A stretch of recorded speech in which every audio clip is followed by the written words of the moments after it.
What's up there, Workforce? Chris here with Work to Game. Happy Valentine's Day if you were watching this on the 14th. And it is time to jump into the interview where Yoshi P talks a little bit about what's going on in 5.2 and a lot of things that are changing with 5.3. If you have been playing this game for a long time, from 3.0 and 4.0 giving us a pattern, 2.0 is kind of its own thing. We had a lot of expectations about what 5.x would give us in the point 1, in the point 2, and so on, and it sounds like there's going to be things like Deep Dungeon getting pushed, possibly removed, it sounds like, depending on this translation, and it seems like Ultimate will be delayed from 5.3, probably to about 5.5. So this is all based on a really rough translation. I've got things in here that say like Evil Stars of a Recollection, and the patch is called Echoes of a Fallen Star. And so I will be doing my best to kind of work with what I've got here from what we know coming into this. 5.2 story, it sounds like the name is actually meant to be from multiple points of view and not really lock you in.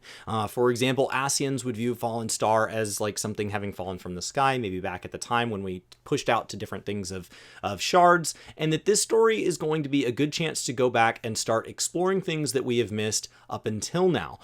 So it will be a chance to go explore more about Zodiark and Hydaelyn, especially more emphasis on Hydaelyn, because we have a shockingly little amount of information for how impactful Hydaelyn has really been. And up until now, we've learned a lot about Zodiark this expansion, so it's time to kind of lean in on that. At this point, we're ready to start seeking out Asians instead of waiting for them to come to us. And Elidibus kind of took a back seat because Emmett Selk was like the dominating force of the early Shadowbringers experience. And while Yoshi P seems thrilled that everybody latched on so much, he does want this to be a chance to go back and explore Elidibus, who has been somewhat forgotten so far. So Gaia seems to be a bit more motivated here, and there will be a lot of factors. 5.2 does seem like it'll end with a cliffhanger, and that gets us through everything that he was willing to reveal about the story. Plenty of things like, I don't know. So even without translating, I can already picture Yoshi P's face as he's like, he just does that like, I don't know. So it does seem like from here we're going to talk about Anamnesis and Nider. This is our new only dungeon this patch, and this is going to be from the ancient Greek of kind of that utopia and an area like a river or a lake without water. And so it's meant to be very beautiful and be a ton of lore. He did say he doesn't think you'll be able to take the time to really enjoy this when it comes up in your expert roulette, but feel free to go back with trusts and take a closer look. He does somewhat seem to feel bad that this was released in the second half of that story. As a reminder, there is a lot of story this patch. Plan on it taking you a long time. Ruby Weapon got several questions about it, and he said that his team really enjoyed working on it. They are, of course, many of his team are Gundam fans, so working on this and producing it was very fun for them. The Extreme seems like it's going to be very difficult. It does sound like this is a team that this was their first chance to work on a extreme like this, but he thinks that it will be hard nonetheless, and that you're gonna need to know your job really well. That's a theme with this patch, is at this point they expect you to know your job. We had a lot of changes coming to 5.0, but it's time to step up and know that. It will be 2 halves. It sounds like if you wipe on the second half, you'll pick up from there. So I don't know that you need to worry too much about like how long the total progression on that can be. And then, will the background music be tied to Final Fantasy VII? Because, of course, when you think Ruby Weapon, you think Final Fantasy VII. And he said no. If anything, look back to, like, Ultimates and things like that. The remake of Final Fantasy VII is still kind of in the process of being made, and we don't want a situation where that would kind of increase the burden on the project. Sounds like either direction. So it's not really meant to be a collaboration, per se. If there were to be a crossover with Final Fantasy VII, which would be awesome, I would like to do something larger. So hopefully he would do something like as big as at least the Final Fantasy XV crossover, where we get like a whole chance to see the characters in this world, kind of play off that, maybe get another vehicle equivalent, like another 4-person mount, if there's something he could think of there, would be really neat. Will the reward from the Extreme Ruby Weapon be recognized as usual? Yes. And you said weapons. So if you're worried about that, you should go get it. And then from here, we talk about Relic. So save the queen. So this is going to be centered on the Boisia resistance, and we're going to be helping them take back this the city from the Empire. They're going to be looking to restore Gunhilder's blade or sword, and I don't know lore well enough to know if that's important. And the relic line will continue each half patch, so we're getting it with 0.25. There will be more at 0.35 and 0.45.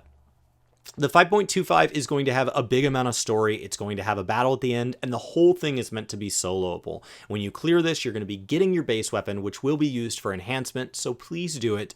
And in the next patch, which 5.35, we're going to get a huge amount of content tied to this. This will be as big as Stormblood's Forbidden Land Eureka, and you'll have an unprecedented experience to look forward to. And you will need to have cleared Return to Evil East to start this, which means that it is possible that we could see some story tie-in at least up to that point, because historically when they've made us clear a certain quest, that's been a chance to say, okay, we at least know everybody's been exposed to this much of the story. We can now relate to that without spoiling it or having something not make sense. But when asked a question on that, he said, depends. And so the large-scale content does seem to be scaled to that 5.35. So this video was titled as 5.3 Gutted, because as we build, we're talking through the 5.2 stuff. We're going to talk about the 5.3 stuff in order here. And I do think that the 5.3, it's different than the 0.3s up till now for sure. And my initial reaction when I got the cliff notes this afternoon from Brian calling me was frustration. Then I listened to Mioni's video, who did get some things I didn't necessarily see in my translation, but then I feel like there's some other things that of course he didn't get in his 8 minutes, and I don't know. I feel really mixed on it, but let's continue. Charge on. And so this, yes, 5.35 is going to be different, but for now, focus on 5.25, which is going to be a solo experience. When we add 5.35, you will be able to enjoy the story of it by just solo. It says plus a little, so it doesn't seem like you're gonna have to spend a ton of time in there.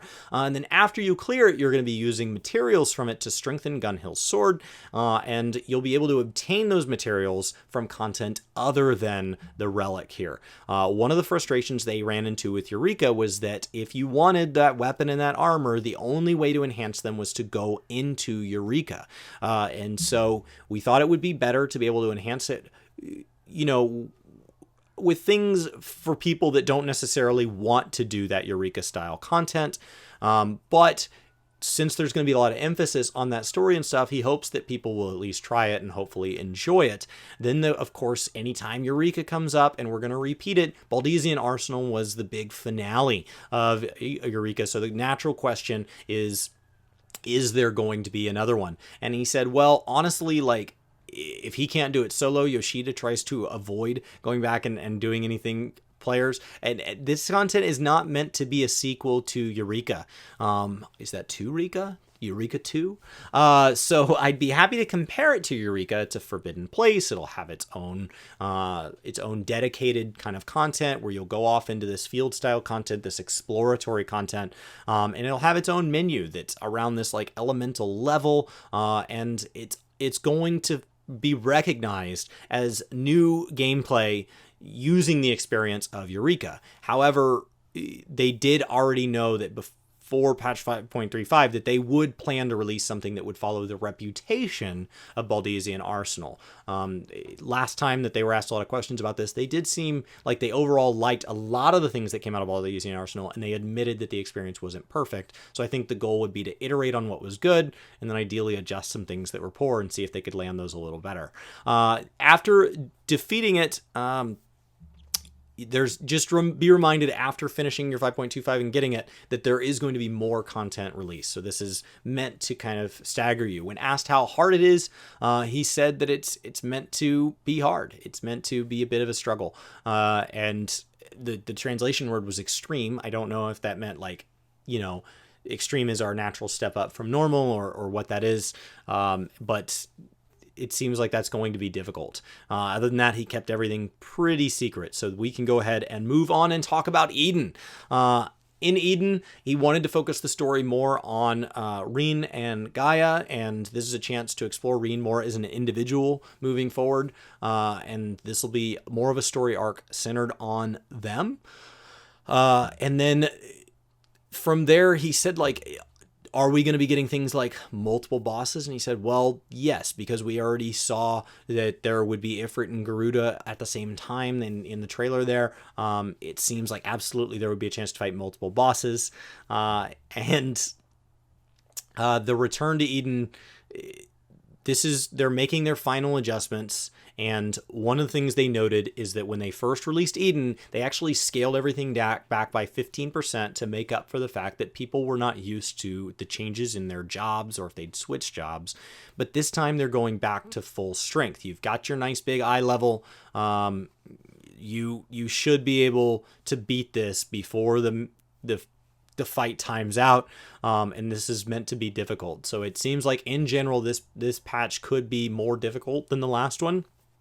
And I don't think that'd be a bad thing, especially knowing that we're getting less content from 5.3, it seems.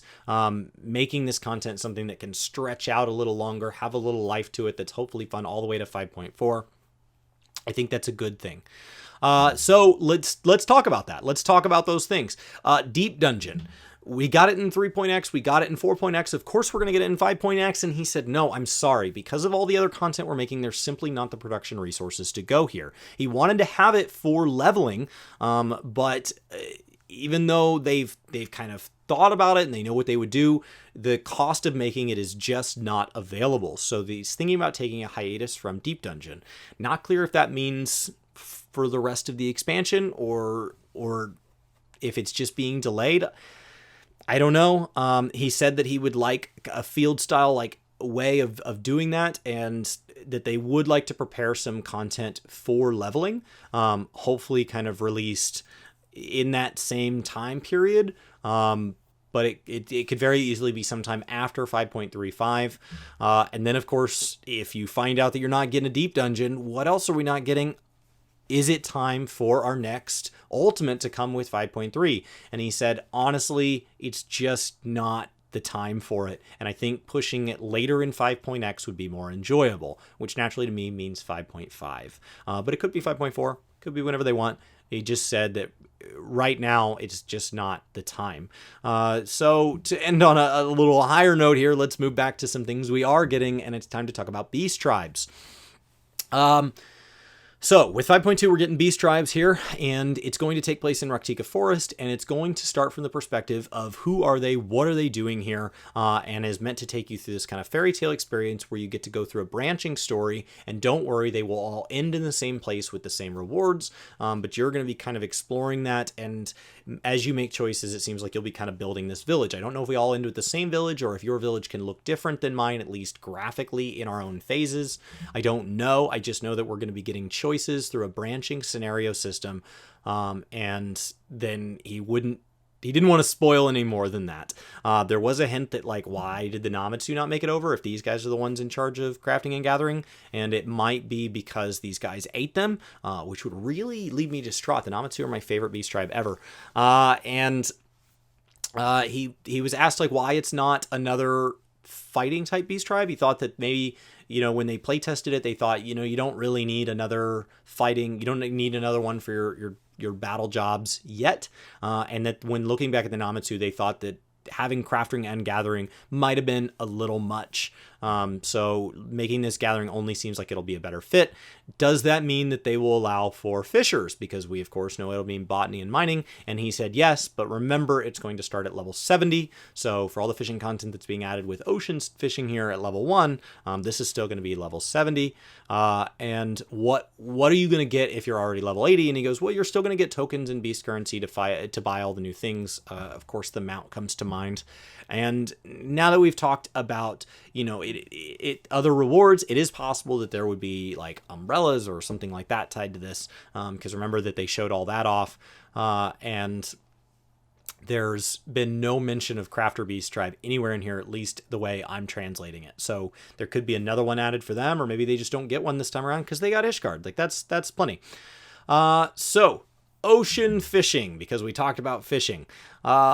This is supposed to be stuff done on the source. Remember, they showed us this taking place from Limsa. This is going to start at level 1, and it's meant to be something that if you want to just get in, there's going to be this new universal lure that you'll be able to do. So if you're not trying to catch specific fish that might require certain lures, if you just want to fish, there's going to be a universal lure that you'll be able to use and level up. So for people that don't want to mess with bait and the bags and everything like that, you should be able to just use a universal lure.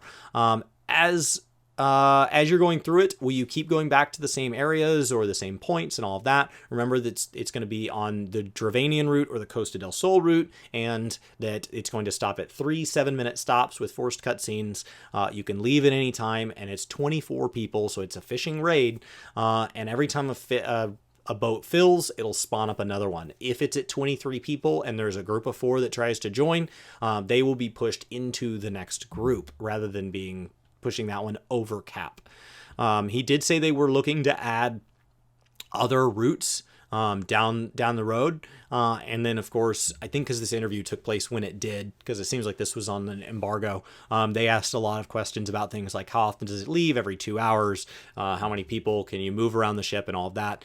And then, just some general questions about, like, what are you thinking about this style of content? And he's aware that this isn't going to be for everybody, but he hopes everybody will try it. They've made it very simple. If you don't fish, it could be a way to kind of pass the time, and it's something that could be kind of mixed into just your daily routine or doing something with friends, competing against people in your free company or anything like that. And it's just a chance to try something out. And when you catch a fish, there's a point system and all of that. It'll be affected by weather. It'll be affected by all these different things. So it seems like with the ability to leave mid-trip, it is something so easy to just go join. There are going to be rare fish hidden behind it. There's going to be, for RP people, there's going to be places you can see from the boats that you could not see otherwise, or at least not see in that way. So it should be visually something worth going and doing. And it's just something that he has found himself being competitive with. He said when he was fishing against other people, he noticed that the guy next to him was catching a lot, and he's like, oh, I can't lose. And so he found himself wanting to be more competitive with that. And, if you do leave halfway, he did confirm that you will still get your fish. You will just not get your fishing points. So hopefully that is enough for everybody there. And then in conclusion, the final question, and I'm going to read the whole response here, was, what kind of year is Yoshi P expecting from Final Fantasy XIV? And he said, personally speaking, I feel like I'm the busiest person in my life this year. We are working on the preparation of FanFests and the expansion packages, which I don't know if that's patches or the 6.0, and the scale of Final Fantasy XIV is growing extraordinarily. The development is proceeding smoothly, but the content of Final Fantasy XIV is so large that it's a bit tough. The scale of the operation has expanded, and the number of opportunities to fly around the world has increased, and there are many projects that I still can't talk about, but do my best not to die. That's my aspiration. And as for Final Fantasy XIV itself, there are many things I can't say yet, but I hope you can expect the future content. And if anything, what I will do with the patches is implement the usual update. So I am troubled with the new strange thing that there's no new system in the package in the patch. So what do? Well, just think that you'll be able to play a lot more in terms of the types of content and in the story, and fight that fear of, like, is it really over? That's why overwhelmingly interesting things will be completed, which is something they've hinted at in the past, that this is going to close the chapter on a lot of things that have been carried expansion to expansion, ideally so we can open up some new things instead of just carrying through the same questions all the time. And if you play patch 5.2, I think it will come out and accelerate more and more, and I hope it will be a surprising year. In marketing and public relations, he intended to do things he hadn't done before. So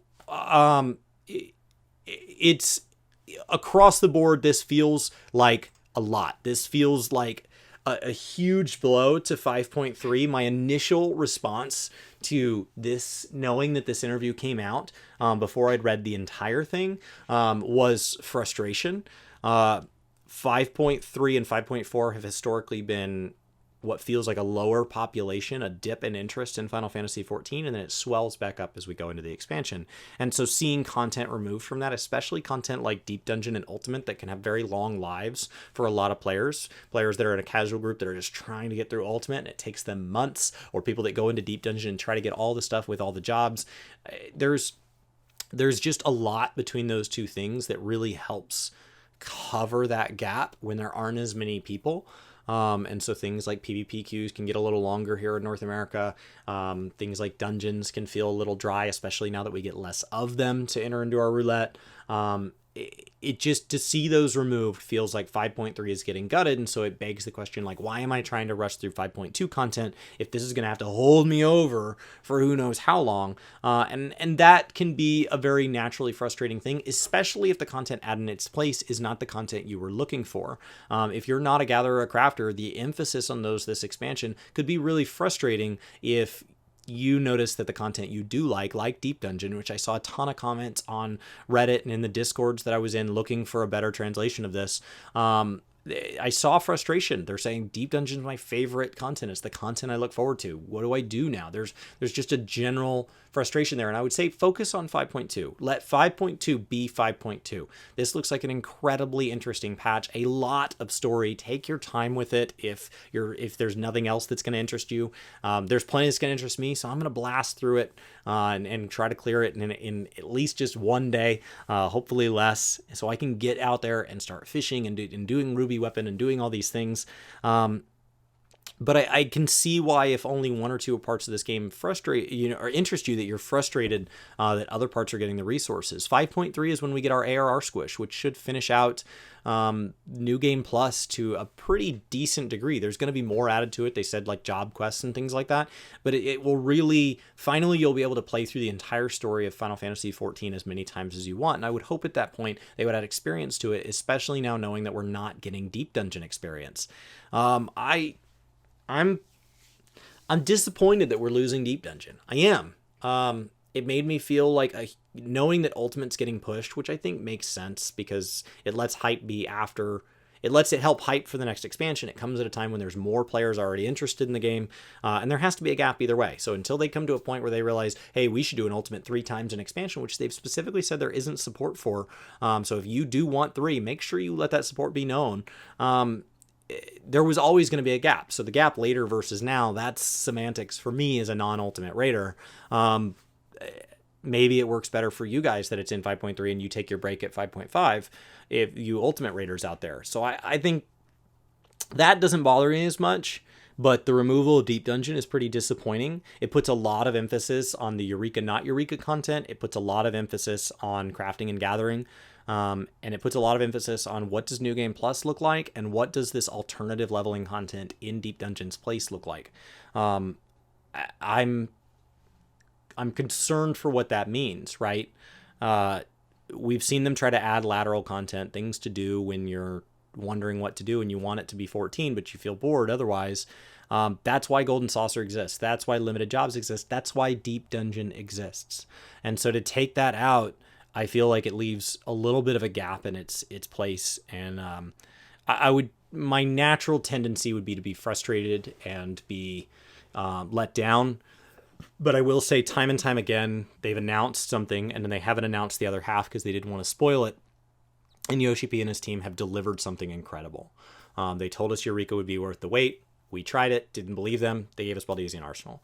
They got rid of, Chocobos feel like they really have been let go, but then they gave us Squadrons and then they gave us Trusts. And so like iteratively, this game has always gotten better. It's always gotten more. And so to see them removing content, I just have to trust that the reason we feel 5.3 is empty is because we're only supposed to be focused on 5.2 right now. We still have 2 live letters to go where they can let us know. So I would go in optimistic and say they have earned that trust from us. They have earned that faith. But until then, like, I can understand the natural desire to feel like it's gutted. It's damaged. It's less that you're not looking forward to the summer. You don't want to go play WoW Shadowlands. You don't want to play Final Fantasy VII. You don't think Cyberpunk 2077 will be released on time. There isn't anything you want to do. You wanted to play Final Fantasy XIV, and Deep Dungeons was a big part of that for you. I'm really sorry. So that's kind of my initial response to this. That's my thoughts. Hopefully when Brian gets off work here today, we'll be kind of able to talk it through a little bit more than we have, and see kind of if this is something that's a bigger deal. Until then, just know that 5.3 looks like it's at least not going to pattern, going to plan, and enjoy 5.2, knowing that 5.3 will be something different than expected, different than we thought we knew on the outset of 5.0. My name is Chris with Work to Game. Hopefully you noted that in this there was more new information than announcements of things being canceled, and that the clickbaity title just helped draw in the people who were having the same initial feelings as me, and then calmed them down in the same way that all of this information calmed me down. So have a great day. I hope that this really reassures everybody in knowing it's not really that bad. It feels like it's gutted, but it's just not. Have a great day. I'll see you all on Tuesday, and then I'll see you next time.